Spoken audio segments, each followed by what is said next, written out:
For us, what is important is to start early, as young as 5, to reach children with positive messages about safer behaviors well before they become sexually active. This is really to build their own resilience and to address the individual risks and vulnerabilities they will face, whether at the interpersonal level or in the social and cultural perceptions towards themselves and their sexuality from their communities. You spoke about reaching children with positive messages as early as the age of 5.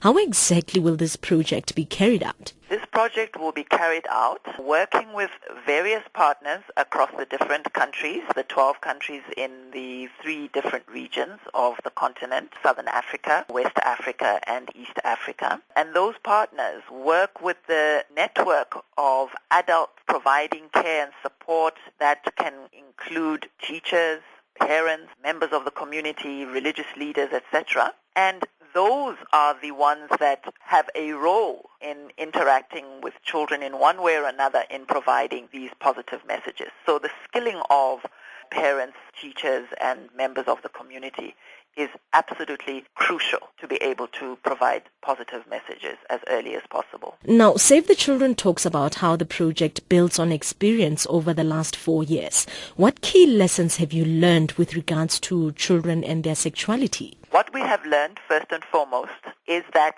themselves, children, confirm their needs as well as their right to have this information if they're able to develop skills and their own abilities to protect themselves. And what we're talking about in terms of children's sexuality, as in adult sexuality, it's not just about sexual activity. It involves issues of identity. It involves simple questions of whether one fits or belongs.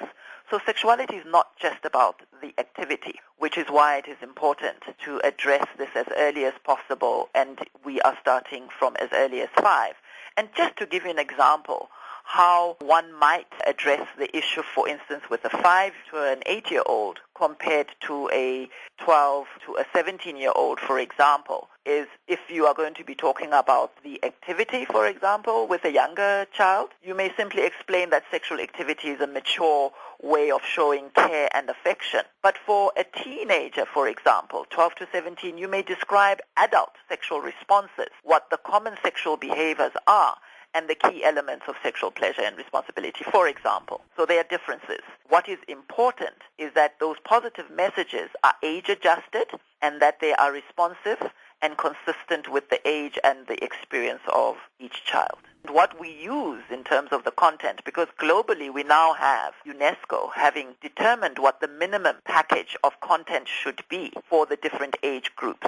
So, for example, us as parents, we might shy away from understanding how might I be actually communicating or discussing this with a child as young as 5. We now have a guide that UNESCO has produced, and we are using those approved materials. When we talk of sexuality, we can't rule out issues such as the ill effects of stigma and discrimination associated with HIV/AIDS, as well as the inequalities and other power dynamics at the center of sexual transmission. Will this project address such issues? It certainly will. What this project content does do is it not only addresses children's concerns about gender stereotypes and discrimination against people living with HIV, but it also addresses the accuracy and the comprehensiveness of that information and whether child-friendly services are available and where they might be accessed.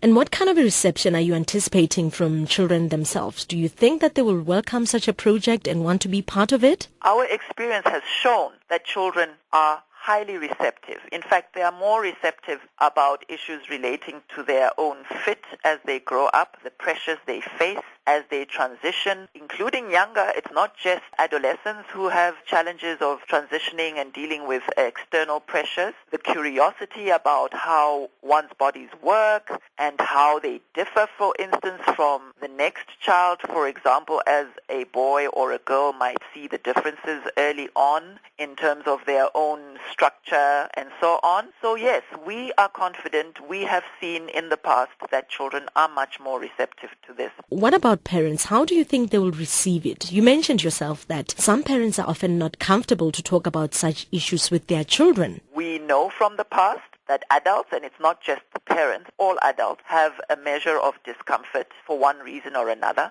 But this project recognizes also that whilst it is important to be reaching children directly with appropriate and positive messaging for their own health and well-being and their own abilities to protect themselves from transmission of any sexually transmitted infections, because HIV in this part of the world is a sexually transmitted infection, what we do recognize and what we emphasize is that we cannot be parachuting in and reaching children directly in the absence or outside of those who care for them, those who are in the front line for caring for them. So whilst we recognize reaching children directly, we also say support parents, support teachers, support members of the community to overcome and confront the discomfort around sexuality in children, because it's for children's good. It's for children's well-being. It's for the entire community's good